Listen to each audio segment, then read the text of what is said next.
आहान, अब तुम्हारा काउंटडाउन शुरू। तो इसकी कीमत पूरे किल परिवार को चुकानी पड़ेगी। काम हो जाना चाहिए। कहीं आहान किसी मुसीबत में तो नहीं?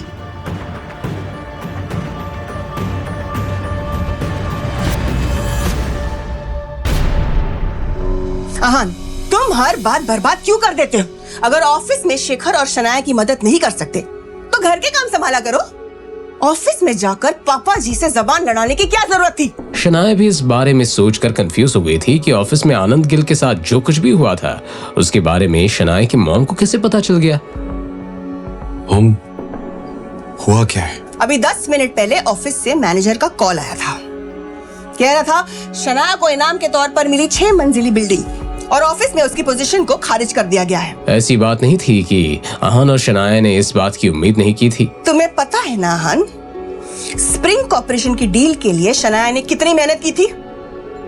तुम्हारे वजह से वो अपना सब कुछ गवा चुकी है। चलो एक बात के लिए वो ठीक है, लेकिन तुम्हें पापा जी से बहस करने की क्या जरूरत थी? तुम्हें पता है ना, पापा जी इस परिवार के बड़े हैं।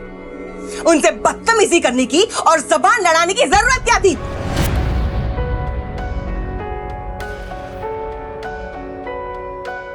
अगर एक बार के लिए शनाया ने पापा जी से लड़ाई की होती तो मैं कुछ कर सकती थी।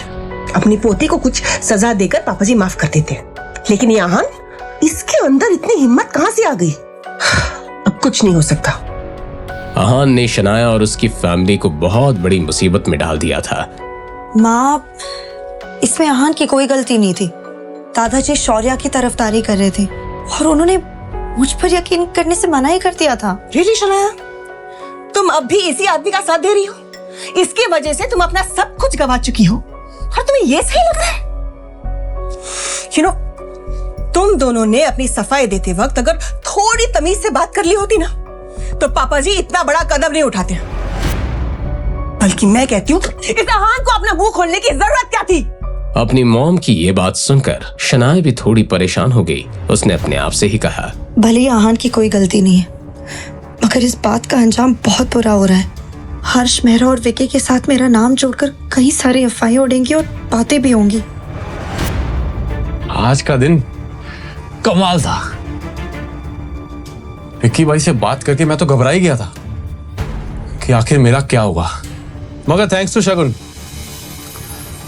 उसकी बेवकूफी और मेरे प्रेजेंस ऑफ माइंड ने सब कुछ वैसा कर दिया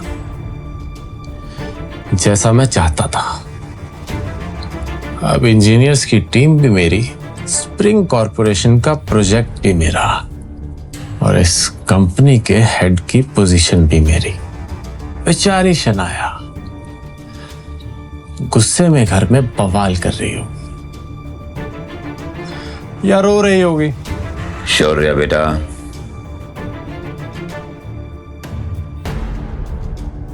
हमें स्प्रिंग कॉर्पोरेशन जाना है। हमारे प्रोजेक्ट की आज पहली मीटिंग है। ये सुनते ही शौर्य के चेहरे पर छाई हुई खुशी कहीं गायब हो गई। मुझे ये प्रोजेक्ट किसी भी हालत में चाहिए। तू मुझे कीमत का रौब दिखा रहा है? पिछली बार जो कुछ भी हुआ था उसके बाद शौर्य को उस बेइज्जती के सपने भी आते थे। क्या वहां जाना जरूरी है क्या? प्रकाश चाचू को भेज देते हैं, और वैसे भी अब इस प्रोजेक्ट में डिस्कस करने लायक बचा ही क्या है। तुम इस प्रोजेक्ट के हेड हो और प्रकाश या कोई और वहां जाएगा तो क्या कर लेगा? और वैसे भी हर्ष मेहरा अब हमारा कुछ नहीं बिगाड़ सकता। हमारे पास लीगल कॉन्ट्रैक्ट है जिसे कि उसने खुद साइन किया है। ठीक है पापा, चलिए। शौर्य ये सोचकर मान गया था कि दिल्ली से रायजादा परिवार से दोस्ती करने का ये एक लौता मौका था, मगर रायजादा खानदान के असली वारिस से तो शौर्य के अलग ही मसले थे। भले ही हान की कोई गलती नहीं थी, मगर इस सब का अंजाम बहुत बुरा हो रहा था। अब भी वक्त है, हालात की नजाकत को समझो और जाकर पापा जी से माफी मांगो। जो कोई भी सजा देंगे उसे चुपचाप मान लो। शेखर अभी हॉस्पिटल में है, शनाया अपना जॉब खो चुकी है। ऐसे में ये घर कैसे चलेगा? मैं नहीं जानती। अभी के अभी जाओ और पापा जी के सामने अपने घुटने टेक दो। मिसेस यामिनी गिल के पॉइंट ऑफ व्यू से यही एक रास्ता था कि जिससे चीजें कुछ ठीक हो सकती थी, मगर अगले ही पल जब आहान ने अपना मुंह खोला तो मिसेस यामिनी गिल के साथ साथ शनाया भी तंग रह गई। मैं आनंद गिल से माफी नहीं मांगूंगा। उन्हें तो शनाया से माफी मांगनी चाहिए। आहान की आखिरी शब्द सुनकर मिसेस यामिनी गिल की बोलती ही बंद हो गई। व्हाट? तुम्हारा दिमाग ठीक है? मुझे लगता है तुम्हारा दिमाग खराब हो गया है। मॉम, आप मानो या ना मानो, आनंद गिल शनाया से माफी मांगेंगे। उन्हें माफी मांगनी पड़ेगी। ये कहकर आहान अपने कमरे की तरफ जाने लगा। आहान, आहान तुम कहना क्या चाहते हो?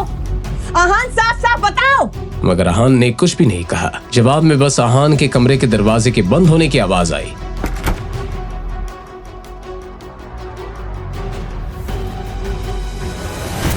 जब शौर्य और नीरज गिल बिल्डिंग के अंदर आए, वो दोनों थोड़ा नर्वस थे, मगर दोनों बाप बेटे इस तरह दिखावा कर रहे थे मानो पिछली बार जिल्लत कभी हुई नहीं थी। नीरज गिल ने शौर्य से कहा, बेटा, हो सकता है कोई प्रेजेंटेशन मिल रहा हो और हो सकता है कि हमें हर्ष मेहरा को मिलने की नौबत ही ना आए। अपने पापा की ये बात सुनकर शौर्य को कंफर्टेबल फील हुआ।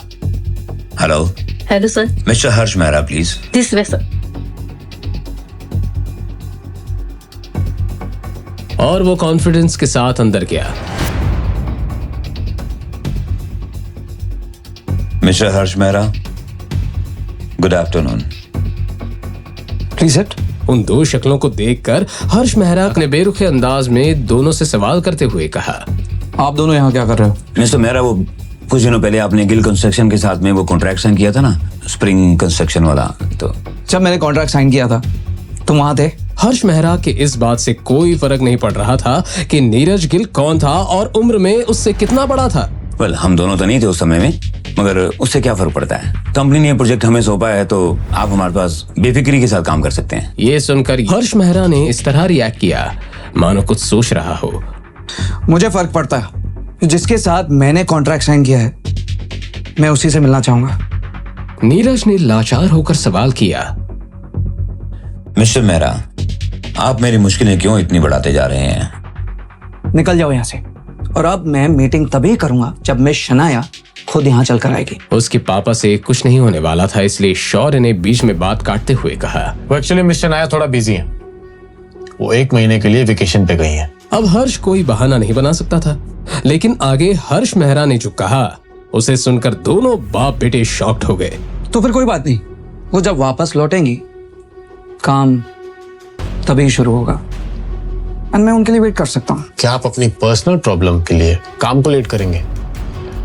ये मत भूलिए कि हमने कॉन्ट्रैक्ट साइन किया है और अगर आपके सुपीरियर ऑफिसर्स को ये पता चलेगा तो अच्छा नहीं होगा। शौर्य की इस बात में वार्निंग झलक रही थी। ये सुनकर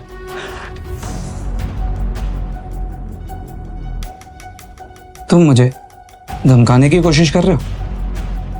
मिस्टर मेहरा, हम आपको धमकी देने की कैसे कोशिश कर सकते हैं? बात तो यहीं खत्म हो गई थी। हर्ष मेहरा ने वापस से अपनी फाइल पकड़ी और बाप बेटे की इस जोड़ी को जानबूझकर नजरअंदाज करते हुए कहा, तो अगर ऐसी बात है तो निकल जाओ और अगली बार मैं शनाया के बगैर वापस मत आना। लीव।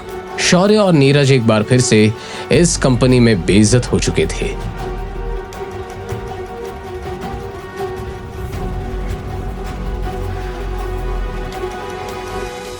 आहान को मिस्टर विक्रम की कॉल आई तो आहान ने कॉल आंसर करते हुए कहा,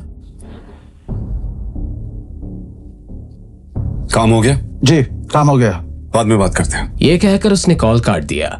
इस वक्त आहान किचन में खाना बना रहा था कि तभी शनाया किचन के अंदर आई और उसने आहान से सवाल करते हुए कहा, आन किससे बात कर रहे थे? शनाया का सवाल सुनकर आहान नर्वस हो गया। उसने बहाना बनाते हुए कहा, ऑफिस से कॉल आया था, आपको भूख लगी होगी ना, खाना बन जाएगा, बस 5 मिनट ना। अपनी बात कहने के बाद वो जा ही रही थी कि शनाया को कुछ याद आया और उसने मोड़कर आहान से पूछा, वैसे आप विकी के अड्डे पर पहुंचे कैसे? आप वहां क्या कर रहे थे? अब आहान क्या कहेगा? क्या वो शनाया को सच बता देगा या फिर एक नया बहाना बनाएगा? जानने के लिए सुनते रहिए पॉकेट FM।